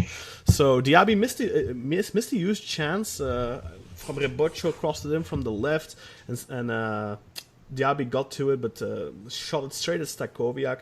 So Besiktas fans will probably remember him for missing a sitter at 0-0. But honestly, he was a handful for Denizlispor the entire match. Could have had 2 penalties. Could have had a red card fall on him. Had a good game. How did the referee not give that tackle on Diaby? Well, I don't understand either, but you could see afterwards he was actually listening to his earpiece, so there was communication with VAR. So, in this VAR era, I'm looking more at the VAR referee than I'm looking at the actual ref. For me, I said it earlier in the first segment on the Europa League, you have to be 100% sure. So I do not blame the referee for not pulling a red card there. But I do blame the VAR referee for not pulling a red card. For not telling the ref, come take a look, you have to see this again. But in the first side, it is a direct red card. Like, he's coming with both feet and just tackling on the standing foot of the Diaby there. And just... Yeah. I don't know. Yeah, I think this was a match with, 4 really big decisions. I don't know what you guys thought of the penalty positions. Let's first the Laic one. Gonna go to both of you. Yakup, was that a penalty or not? And if yes, why? If no, why? I honestly don't know. How about you go to Umut, and I'll just rewatch it just to be sure. Sure, go ahead. Umut, what did you think of the first one, the one on Laic? Was that a penalty or not? Well, initially I thought that it was not a penalty, like just Laic dropped himself on the ground. So you're the opposite of me. Yeah, but just looking in the different angle, the guy just hit because there's 2 guys defending Laic there, and one of them got the ball and other got Laic. So I don't know what the decision will be there. This is two-way complicated. Yeah. Well, like I said before, initially I thought that the guy from behind who puts his foot in front of Laic's right foot, I thought he didn't get the ball. But I think in the replay I saw that he initially hits the ball with his heel and then trips Laic. But for me, then I understand why the ref didn't give a penalty. Yeah, why VAR didn't intervene. Number 2, Thiago Lopez got the ball, but number 8, who is I don't know his name, Mohamed. But that guy is standing. Where can he can't disappear in thin air. So I don't. That's okay. That's not a penalty for me. Yeah. For me, the question to answer. Yeah. What do you think? I'm watching it in slow motion right now, and he doesn't get the ball. The number 8. Oh, okay, then it's a penalty. But he also doesn't get Laic. It looks like Laic gets pulled down or something a little bit, or his balance is disrupted. And you can see him just. It looks like he drops because he knows there might be contact. He has nowhere to go. Yeah, so so understandable. Yeah, this is a little bit difficult. So I think that both decisions will be okay. If you gave a penalty for this, I don't think people would complain. And if you don't give a penalty, except Besiktas fans, then it shouldn't be that big of a complaint. Okay, let's move over to the second one then, the Diaby position. The one in the first half where he gets an arm in the face. Umut, gonna ask you first. What did you think? Was it a penalty or not? Well, I think he just dropped really easily, like running there, and just because of the size difference he had, he just wanted to use it for his side. Like, I don't know. Yeah, I understand what you mean. He wants to influence the referee because it's a big guy. I think the defender there is Mustafa Yumlu, is a big guy, and Diaby is a midget there before him. So I think he went a little easy on the floor. Yeah, he definitely goes down easy, but that arm has no place being in his face. Yeah, but definitely not a penalty call for me. Okay, Yakup, what did you think? It does look like a penalty. As a guy that was forced to watch Mustafa Yumlu play, I know that he isn't the best defender. And you can just clearly see that he has his arm across his face, and like almost his elbow hits his face. I do agree a little bit with Umut that he does go down really deeply. But we also talked about how if you don't go down, the refs just don't care about it. So in my opinion, I think that this should have been a penalty. Yeah, I agree with both of you. I think I agree with Umut. I can definitely see where you would say that he goes down easy, but I think if he doesn't put his arm up there, that Diaby just gets past him and gets the ball. So for me, it's a penalty. But No, we can think both ways. Like the small player wants to use his pace, but the big player wants to use his physicality there. So, like, but I think what we can agree on is that both are kind of 50-50s. Yeah. So VAR not interfering is understandable because VAR has to come in on a clear error, and neither are clear errors. Perhaps not clear enough, at least on the second one. And the first one, I think, like Yakup said, you know, you can give, you can't give. I think that's not a clear error, so understandable. Then let's move over to that fall on Caner, the studs on his Achilles. Umut, first, please. definitely a red. No other choice. Definitely a red. Yeah. Yakup? I'm just trying to find it. Just give me a second. It's in the it's right before or after the second penalty, I think. Is it the one where Janet gets yellow for complaining? Yeah. That one's a red. That one's definitely a red. Okay. Next he doesn't go for the ball. He just goes. He goes for the ball, but he only hits Janet. And there's a player in between him and the ball. I don't think he has any he chance of getting just shaves it. there. You know, like he just shaves there, like coming from upwards to like going to down with his studs and all. Yeah. Definitely a dirty foul there. Definitely red. There's a clear error. Why does VAR not interfere? That's the question. Next position is the Isaac Saki one. Umut's Definitely red. No other choice. Yakup. The one on Diaby? Yeah. Yeah, like 100% red. Yeah, it should have been given at the first sight. Like the ref shouldn't have been waiting for the VAR review.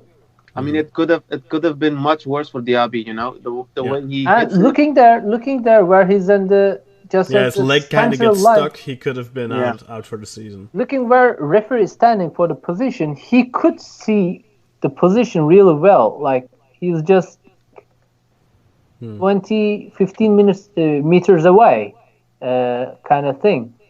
He did see it, and I don't know why he didn't give a red. I think referees are with VAR. I think referees are far more inclined not to pull reds too early because they think, oh well, look, if it's a red, then VAR will tell me.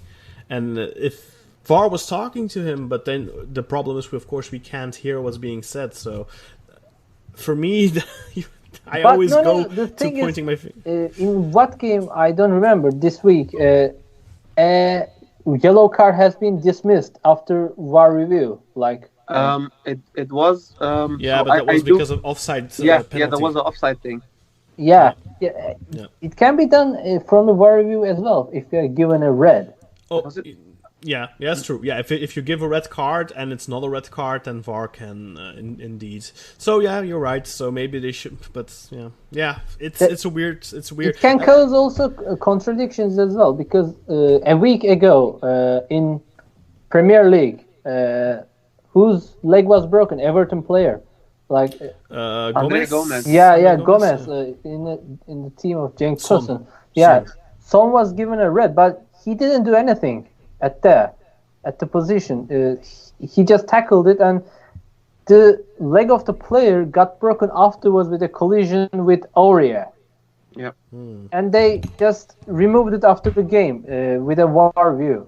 No, but they removed it after Tottenham went to the went to the board and talked about it. Yeah, you can. You can contest red. Yes, you can. Yeah, in Turkey you can contest red cards too. You can do it anywhere. But okay. Then finally is the third penalty position again on Diaby. Umut first. This is far more reasonable what he did against Mustafa Yumlu. I think this is a penalty because he gets past him. Yeah, he already passed him and he's in front of goal, just about to cross it and ready for a goal. But the defender doesn't let him. Just jumps into him. Yakup, what do you think of that? I think it looks a little bit too much like the first one with Ljajic, but Yeah, it's not 100% clear no. there's contact from the angle that we're seeing, I think. But if you would have to give like either the first or this one a penalty, I think this one should be a penalty. And usually you're also in a situation where, as a referee, you've denied giving 2 previous penalties already, you've ignored 2 red cards, and usually you're a little bit more inclined to give that penalty in this situation. I think it was still 0-0 late in the game. The only thing I can say, I think if this is an away match, Besiktas don't win. They would drop points because of these decisions. Yeah. And that's the thing that's important, I think. Of course, Besiktas win despite the referee here. So at the end of the day, there won't be that much being said about it, I think. Although I was surprised by how much the media did talk about it afterwards. Because usually when this type of thing happens, it gets glossed over because they won, so it doesn't matter. But yeah, I think if this was away in Denizli, I think Besiktas are lucky to get a point with these types of big decisions. But like we said, 50-50 penalties. The third one as well, maybe, but those red cards are undeniable. So, big decisions, again, VAR, no man of the law here, but I think Burak would probably agree with you guys. So, let's call it there.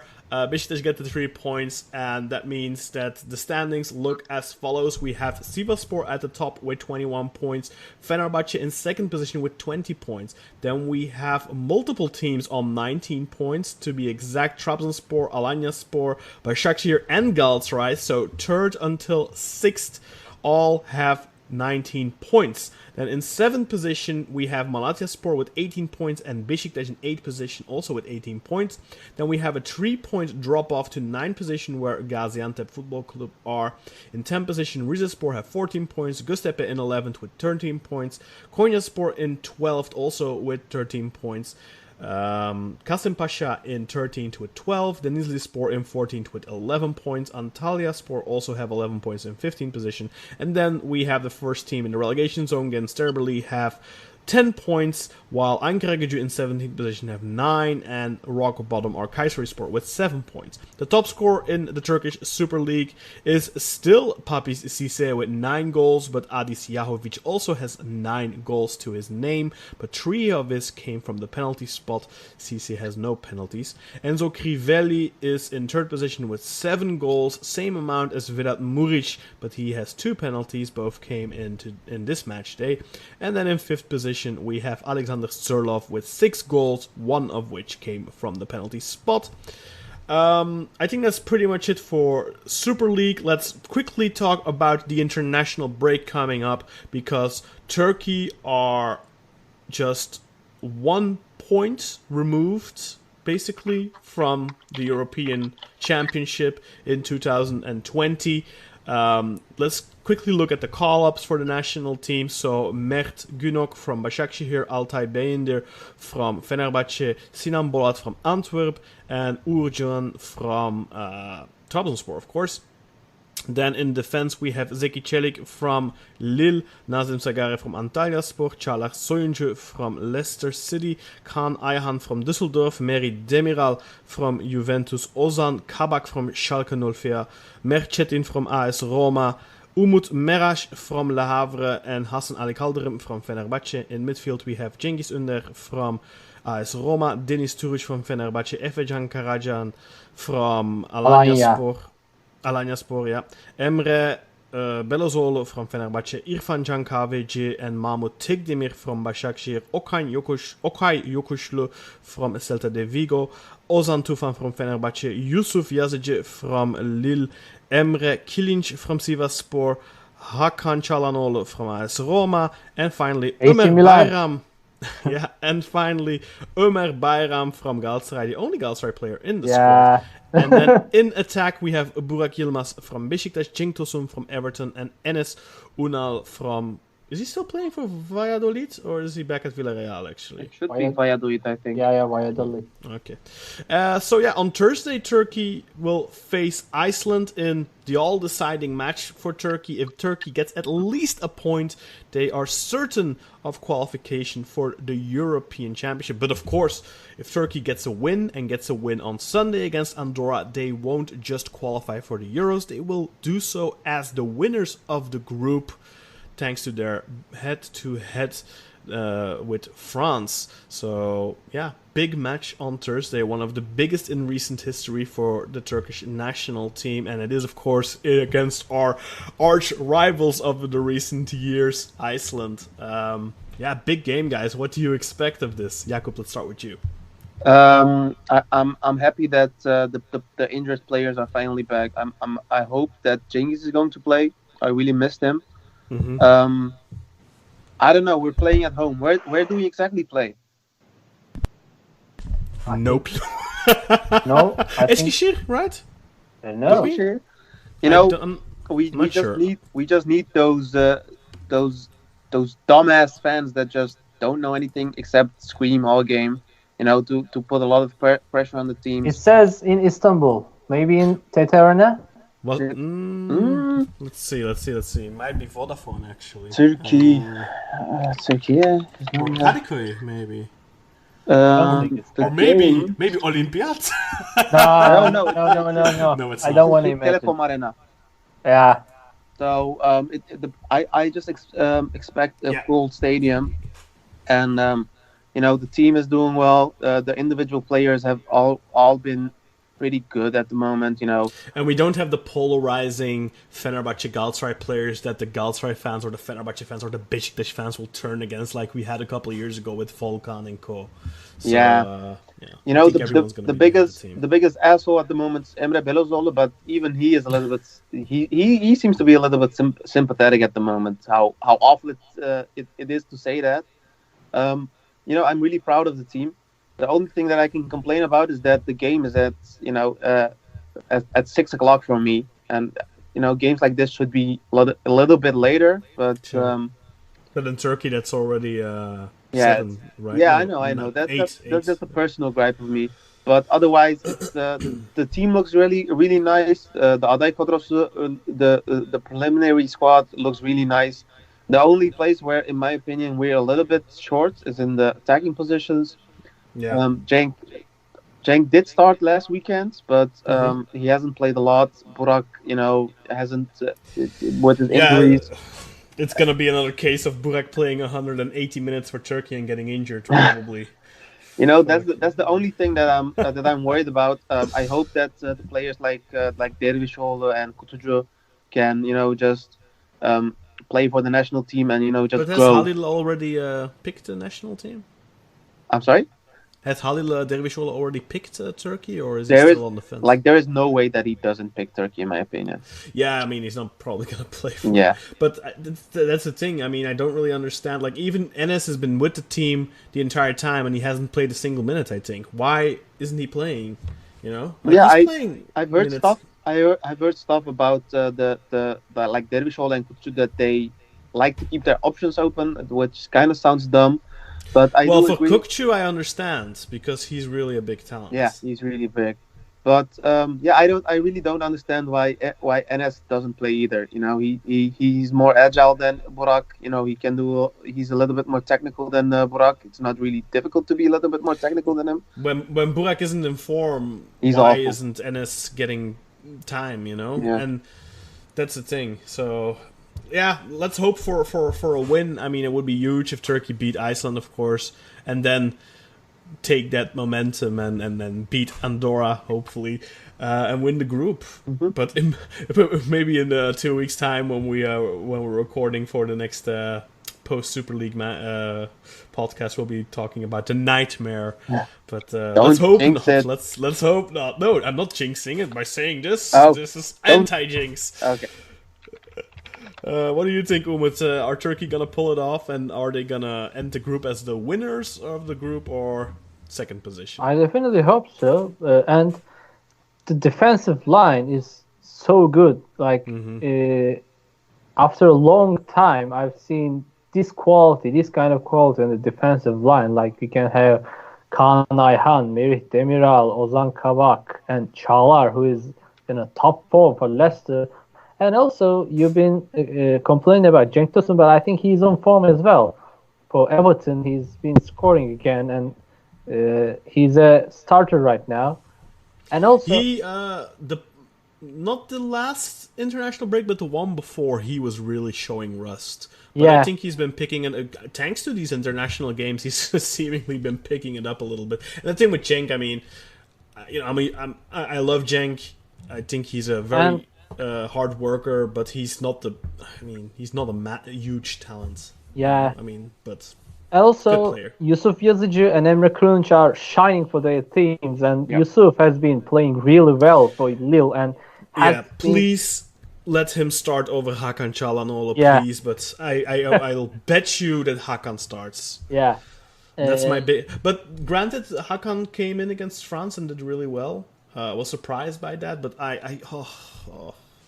I've been a big Yusuf Yazıcı fan for I think 3 years or so, ever since he made his debut and started playing regularly for Trabzon. I really like him. Like, I like that type of player. Plus, I also find that he's pretty tenacious and works pretty hard. He has some dumb tackles in it and stuff, but he's not just a lazy 10, you know. And I really like that about him. Plus, he has good set pieces and all that. He has a good shot. I really like him. He's a creative player, and that's everything I feel Hakan is not. I don't understand Hakan. He's not a good playmaker. He's not creative. His passing is atrocious. The only thing he's had in the past were really good set pieces. Yeah. But he hasn't scored a free kick since 2017 or something stupid like that. So I just hope. I don't understand why Şenol insists on Hakan. He's a Trabzon guy. Yeah, that's probably why. Because he doesn't want to seem biased, or what? I think Abdülkadir should be into team as well. Which one? Parmak. Yeah, he's also tenacious and stamina kind of player. But we have quite a few players in that position, I think. And who's he going to displace? Yeah, but he also can play as a right back in need, like as well as right winger. Yeah, but again, we have plenty of players who can play as a right back. I don't think he wants to do that with Abdülkadir. No, we have Seki Çelik, we have Nazım, we have Ozan Tufan who can play right back. Yeah, I don't think we need him. I don't think Nazım could handle this kind of level in football because we haven't seen him playing for national team. No, that's true, but he's consistently one of the few Antalyaspor players that he had a breakout season last season, but he hasn't had a drop off this season. He is still really good. Yeah. I think he needs, of course, obviously this summer he should make a move. Maybe to Trabzonspor. They could use a good younger right back. I would love to see Nazım at Besiktas too, because Douglas isn't really impressing, and Gökhan isn't getting any younger. So I would love to see Nazım there too. I know that Burak would love to see Nazım at Fenerbahce. So I don't know. I really hope the guy makes the move and continues his growth. I think he has a little bit of.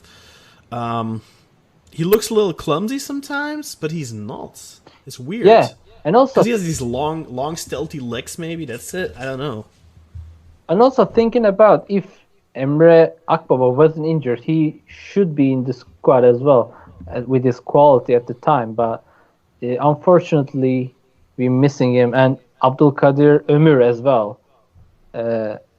This kind of quality we have in the recent years is hopefully phenomenal. Abdülkadir will be there at the Euros. So yeah, I wish he deserves it. Yeah, I really hope that Yusuf gets the start and that he gets the goal and that he becomes ungoddamn deniable and that we won't see Hakan Çalhanoğlu ever again as the starter. Would you favor Emre more over Hakan Çalhanoğlu in a national team? On the wing, definitely. Yeah. Because he's always playing Hakan on the wing. I mean, how many times have we seen Hakan play as a left winger under both Terim and Şenol? It's ridiculous. Ugh. The guy is slow. Why would you put him on the wing? Because he supposedly has a cross in him? Ugh, come on. No, man. No, Hakan Çalhanoğlu, please. And I hope this blows up in my face and he scores a fucking hat-trick against Iceland or something. Nah.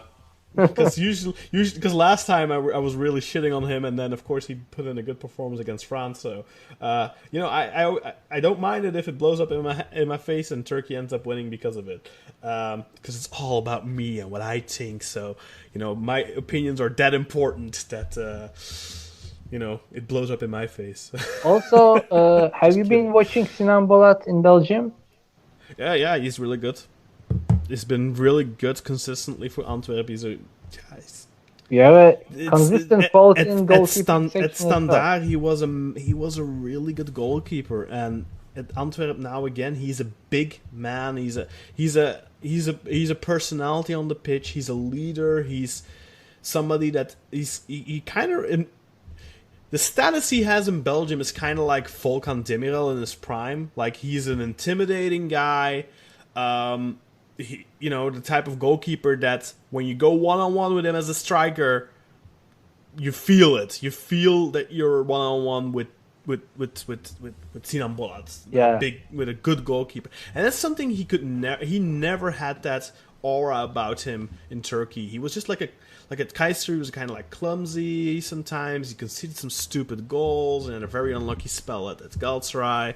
And it's really weird. He was unrecognizable in Turkey. And therefore, I feel like Turkish fans have a very different image of Sinan Bolat. They see him as that kind of flimsy goalkeeper for Kayserispor that didn't do shit at Galatasaray, and they still think of him like that. But when you see him I in couldn't Belgium, sympathize him because of the performance he showed when he was at Galatasaray. And he is one of the main actors, one of the best goals I've seen live from Aaron Ramsey. Do you remember that goal from 40 yards out? Yeah, what a wonderful strike that was. Yeah. I only remember his Champions League goal for Header. Yeah. Standard, against Twente, I think. I don't know. It was in Braga at the time. Was it? Wait. No, and he was playing for Standard. Yeah. Liège. Sorry. Was it against? I think it was against Twente, but I do think it was against a Dutch team. Yeah. Tegen AZ. Sorry. That's possible. What was AZ in the Champions League? Yeah, good old times. Oh, wow. This was like fucking. I'm sorry. This was 9 years. Oh, was that ago. when they won the league? Yeah, it was 9 years ago. Like the times of Miroslav Stoch? Stan Husgens. I think that was the time with Theo Jansen, wasn't it? No, that was Twente. Oh yeah, okay. Theo Jansen was Twente. Yeah, it was the team with. Hey, who's the Dutchman here, guy? Yeah, I don't care. I only care about Feyenoord, and I don't. That was a team where they had Dembele, they had Jermaine Lens, Alhamdawi. Yeah. Nice, good team. Very, very good team. Very good team. And Stan Husgens. Anyway, I think that'll do it was Overs Husgens Twente. Anyway, that'll do it, I think, for this episode of Football Al Turca. Yakup and Umut, thank you very much for joining us and having a very fun, relaxed conversation. I think it was a little bit different than we usually do, but I hope you enjoyed it, listeners. Please go and check out, Özer's appearance on TRT World. I hope we can get a video of that up, but that's 2 weeks in a row now that TRT have called on Özer to have his say on Galatasaray last week, and I think now on the national team. So, Football Al Turca, the stepping stone to greatness for our hosts. So maybe one of you guys will be next. Maybe we'll see Yakup on Fox Sports NL or something soon. I hope so. I need to make some social media accounts so people can talk shit with me. Exactly. Get on Twitter, not just that burner account you have to swear at referees. But yeah, thank you all for listening to Football a la Turca. Please go and subscribe to the podcast if you haven't already, and leave us a comment or review or whatever. If you're listening on YouTube, that's great, but please go and check us out on a podcast app. It's so much easier. And thank you, and we'll see you again probably maybe during the international break. I'm not making any promises because last time I made that promise and it didn't happen. So maybe during the international break, but definitely once match day 12 is behind us, so we have more Super League football to talk about. For me, Kaan, Bayazit, thank you and good night, guys. Good night. Bid them adieu. Adios. See you next time, everybody. Bye.